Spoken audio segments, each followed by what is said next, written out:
home, question. which creates better people going forward. Last question, and then I'm going to let you go. Last question. We're out of time, but I'm going to give you one more question.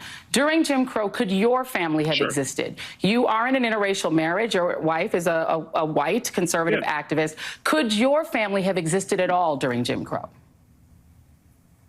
No, it could not, Joy. We all know that. But that's why I am blessed to live in America today as opposed to America during that time. But we cannot ignore the realities of not having fathers in homes.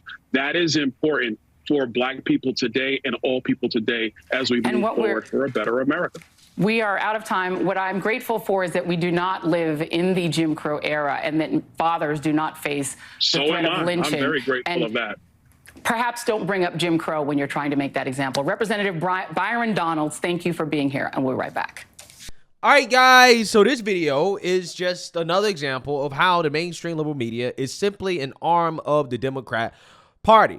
The liberal media has shown time and time again that they will march lockstep with the Democrat Party. The Democrat Party says jump, the liberal media says how high, okay? And in this case right here, you have Hakeem Jeffries, who has come out and lied about what Byron Donalds said during a Black voter outreach event in Philadelphia, where he talked about how Black marriage rates were much higher during the Jim Crow era, referring to a time frame. And of course, this is an undisputable fact.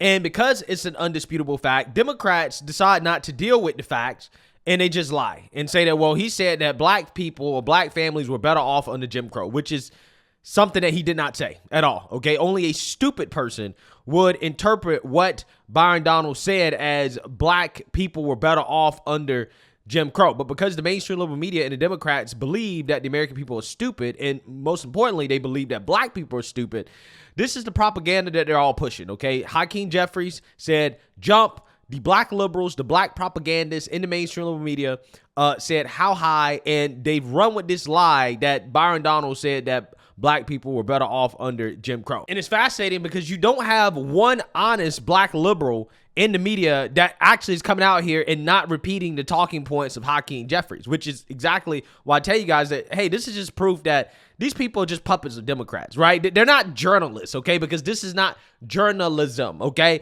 Democrats told them, hey, this is what you guys need to go out here and say. And they're saying it, even though they're lying, right? It is clearly a lie. Again, this is not how journalism is supposed to work. But again, this is the time that we live in, right? So again, it is fascinating to see how the NPC media works. And I'm at the point now where I think that Byron Donalds honestly should stop doing these interviews and these debates with these Black liberals on this specific topic. And the reason why is not because he's incorrect. He's 100% right. It's because these people are not engaging in the debate as honest actors. And there's no way that you can debate a dishonest actor, somebody who is not being genuine or sincere in the debate without a moderator, right? Because then at that point, it becomes a screaming match, it becomes a shouting match, and you really don't accomplish anything because the person that you're debating with is not actually really engaging with you in an intellectually honest way. And that's essentially what Joy Reid is going to do here with Byron Donalds, where she continues to try to spin what Byron Donalds said, even though she knows what he said. But because she's here to push an agenda, she's going to try her best to spin it. And at some point when Byron Donalds tells her, that's not what I said, she's going to go and look through her notes to try to find this quote. She's going to realize that, oh, snap, he didn't say that, right? And it's going to be obvious that, hey, you really don't have a real pushback or rebuttal for the facts that are coming out of Byron Donalds' mouth. So what they do is that they bring up irrelevant things that have nothing to do with the actual argument, because they know that the argument that Byron Donalds is putting forth here is indisputable, right? Because he simply just stated a fact. So without further ado, let's get into this. During Jim Crow, the Black family was together. What was the authority of the Black father in the Black family during Jim Crow?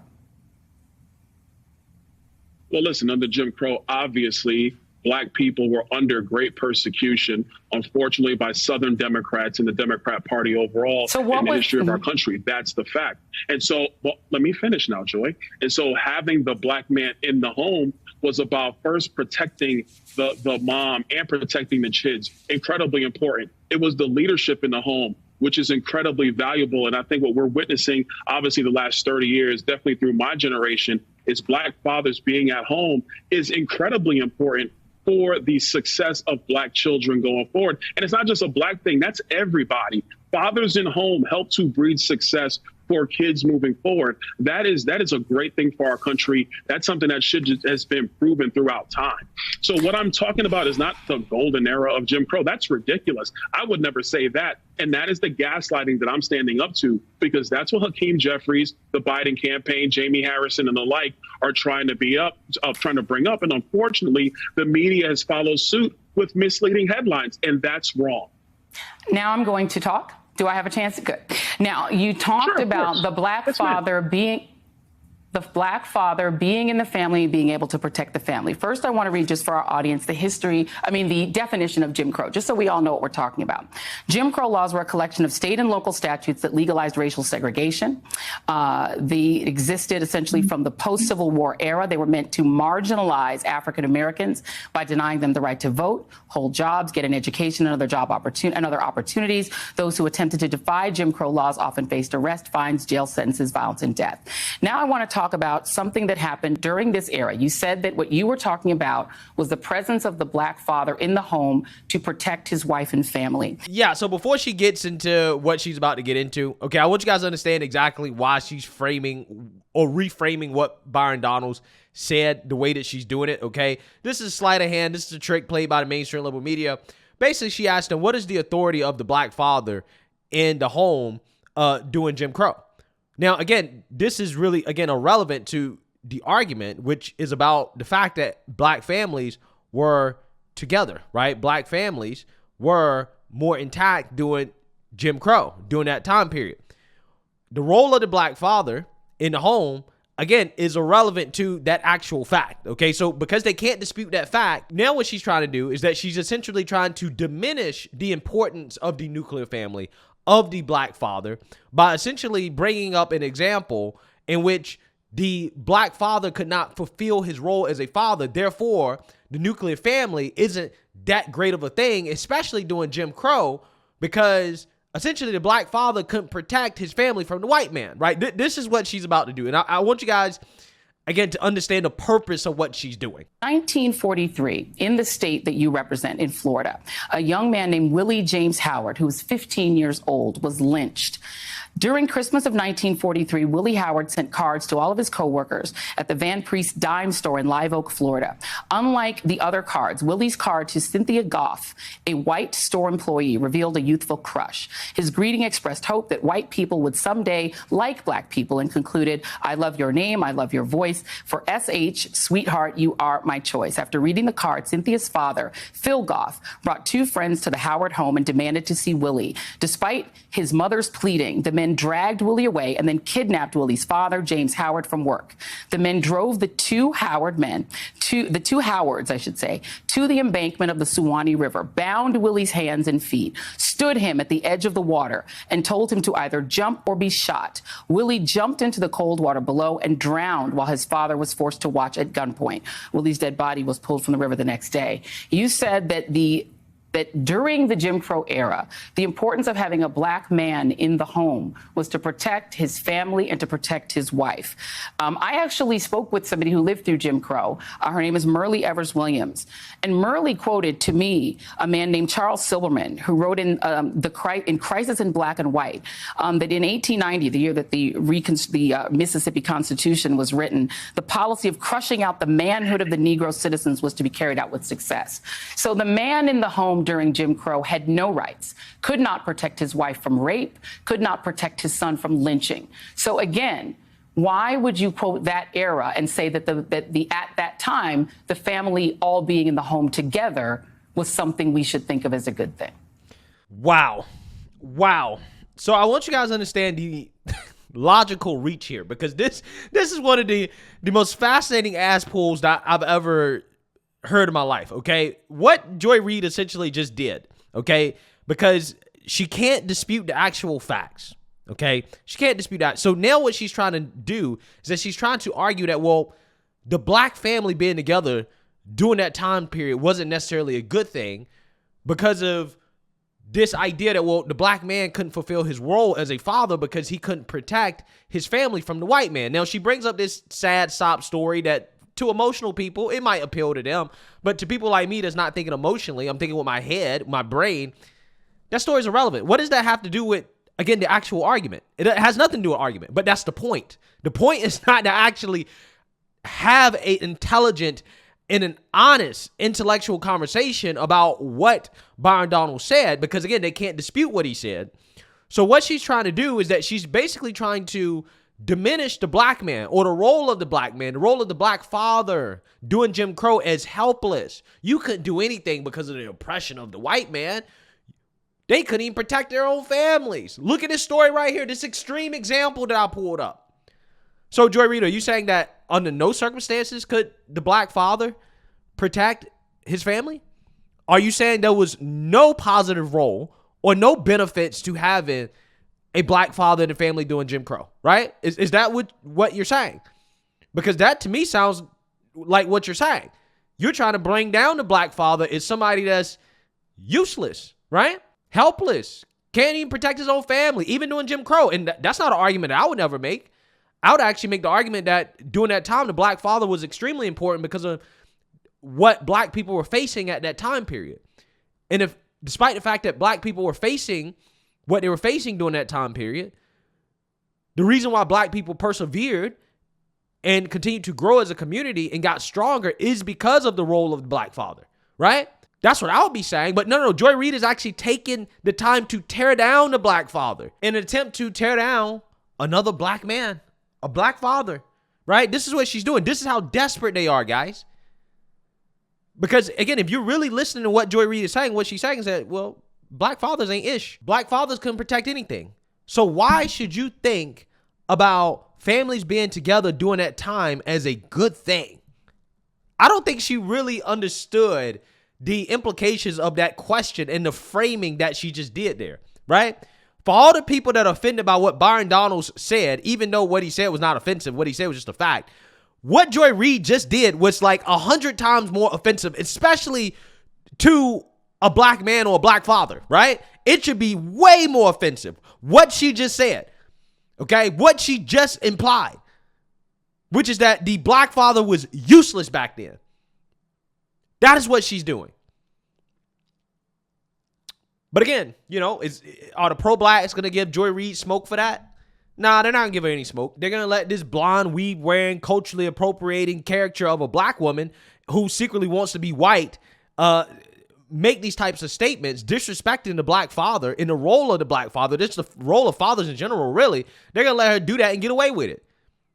And again, I'm not surprised. Well, why is that? It's because, again, part of the culture, right, of black folks, and this is why we're in the situation that we're in now, is because of the worship of the liberal black woman. And listening to everything they got to say as if what they have to say actually makes sense, even when it doesn't make any damn sense, even when it's disrespectful, just flat out disrespectful to the black man. They're never corrected and held accountable for pushing narratives, for pushing culture, for pushing ideals that have been detrimental to black people. What Joy Reid is doing here is pushing ideals that are detrimental to black people, right? She's diminishing the role of the man, of the father. That's what she's doing. She's trying to tear down the man. But you got these clowns out here praising this type of stuff. Oh, what Byron Donalds said was so offensive. He referenced Jim Crow. Joe Biden references Jim Crow all the damn time. Joe Biden comes out here and compares Republicans wanting people to show an ID to vote to Jim Crow. Outside this White House. I'm not talking about the elected officials. I'm talking about voters. And so I'm convinced that we'll be able to stop this because it is the most pernicious thing. This makes Jim Crow look like Jim Eagle. I mean, this is gigantic what they're trying to do. And it cannot be sustained. Yeah. So Joe Biden using the pain and suffering that black people went through Jim Crow to push a lie about how black people's voting rights are being taken away is okay. But Byron Donalds simply stating a fact that black families were more together under Jim Crow than they are now. Oh, that's offensive. I'm so offended by that. That's too far. It's amazing. But yet, again, I guarantee nobody's going to be offended by what Joy Reid just said. She basically just implied that black men doing Jim Crow, you weren't anything. You couldn't even protect your own families. What you guys useful for? You didn't have no use, right? Again, it's amazing. Black liberals have more respect for white liberals, specifically white liberal men, okay, than they do for themselves, right? Black liberal men have more respect for the authority of a white liberal man like Joe Biden than they do for themselves. And black liberal women have more respect for the authority of the white liberal man than she does for the black man, period. That's the reality here. But that's not a conversation any of these people really want to have. Well, first of all, Joy, the story you bring up and you're bringing up is a tragedy, one of the great tragedies of the Jim Crow era. This is why those policies were disgusting and distasteful. All I was talking about, Joy, was the benefit of a man in the family. Again, sir, I'm sorry, I let you talk for a long time. Sorry, I only, no, talk over you. You've gotten a chance to speak a lot, Congressman. You're going to answer my question now and not filibuster. This is the question you want. This is the question you need to answer. That's what I'm trying to answer. That's what I'm trying to answer, Joy. Give me a second. Take a breath. Take a breath. If a black man could not protect... It's my show. If a black man, a black father, could not protect his wife, his son, or himself from lynching and violence, how is him being in the home mean that that is an era that was better for the black family? Again, he didn't say that. He never said that. And again, this is why I say, Byron, like, I love you, man, right? But there's no point in doing this, okay? Because you can't do this with people who are this dishonest. He never, ever, ever stated that Jim Crow was better for black people. That's not what he stated. He never stated that era was better for black. He didn't state any of that. But the way she just framed the question to put words in his mouth, knowing that's not what he said, this is why you can't debate these people. There's no point. You're not going to get anything out of this. Because she's not even really trying to have an honest conversation about what he said, because she can't dispute what he said. So that's why she has to reframe what he said to make him say something that he's not saying. And again, that's why this is pointless. I mean, I get him defending himself, but quite honestly, again, people, if you're so stupid that you really think that that's what Byron Donalds said, there's nothing that can be done, right? There's zero that can be done, okay? Smart people that actually, can listen, right? That have listening comprehension skills, reading comprehension skills, critical thinking skills. No, that's not what he said. He didn't imply that. He didn't insinuate that. Like, it's not even close to what he said at all, right? Again, all the people that are upset about this are liberals, right? The people that actually went to that event understood exactly what he was saying and the point that he was making. So again, it's really a pointless conversation. Or that we should think of as a good thing. First of all, Joy, I never said that it was better for black people in Jim Crow. I have never said that. And even my own words say that. If you're talking about the importance of black fathers in the home, or frankly, all fathers in the home, it is always for the betterment of children to have leadership. Yes, for safety. So having two people in the home to help provide the economic needs for those children so the family can succeed. That is a wonderful thing. We should always get back to that, not to Jim Crow. And this is the point of the gaslighting and the lying that is occurring with what I said. Don't try to impose the fact that the marriage rates were better in the higher, I want to be clear, higher in the Jim Crow era to mean that I think Jim Crow is great. That is a lie. That is gaslighting. I would never say such a thing. Which is why the Jim Crow era was destructive of black people. You brought it up. You brought it up. Again, notice how it's so hilarious. You notice how she was looking through her notes when he was correcting her and calling her out for lying, for gaslighting, okay, misquoting him, saying he said something he didn't say. Notice how she was looking. Let me see if I can find the quote here so I can actually quote him. She realized, like, wait, I can't actually really quote him because he didn't say that. So now I'm just going to say, well, you brought up Jim Crow. You said Jim Crow scary. Well, again, Joe Biden brings up Jim Crow all the time. Where's the outrage, Joy? Democrats, all they talk about is Jim Crow. They're obsessed with Jim Crow. In fact, they want to take us back to Jim Crow, right? But where's the outrage? There's zero outrage when Democrats use Jim Crow to smear Republicans, right? But when Byron Donalds uses Jim Crow to refer to a time frame to talk about families and the importance of fatherhood. That makes these people lose their minds, okay? That's the world that we live in, guys. Talking about strong fathers in homes makes liberals lose their minds.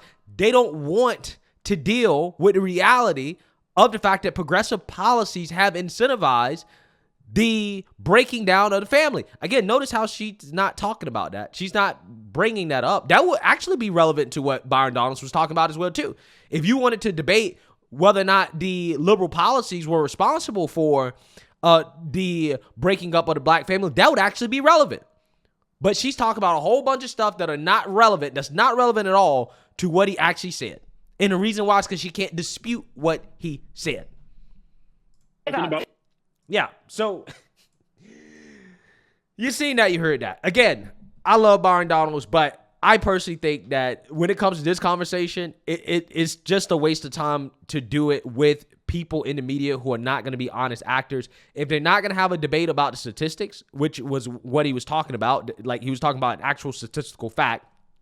If they're not going to debate about that, or if they're not going to debate about the effects that progressive policies have had on the black family, then there's no need to do it, right? There's no need to do it, okay? I just wouldn't do it because there's no point. You're not going to come to any conclusion or any type of, compromise or anything like that with somebody who is purposely lying about what you said in the first place, even though she has the quote right in front of her face. She knows that's what she didn't say.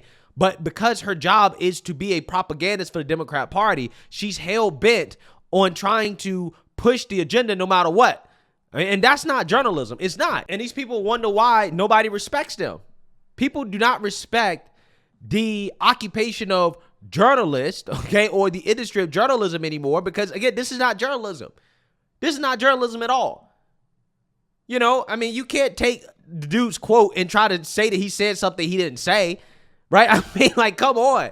It really is a shame. It really is. But again, the reason why they're doing this is because, hey, there's a decent shot that Byron Donalds could be Trump's VP pick. We really don't know. And also, on top of that, more black people than usual are leaning towards voting for Trump, and they're scared to death over that, right? They really are. So again, they have to get their black propagandists in the media to come out and to attack a black conservative because they're desperate, right? They don't have anything else. They can't actually really debate the issues or the facts or the economy, the border, crop, any of these other issues that black people actually care about, that the American people care about.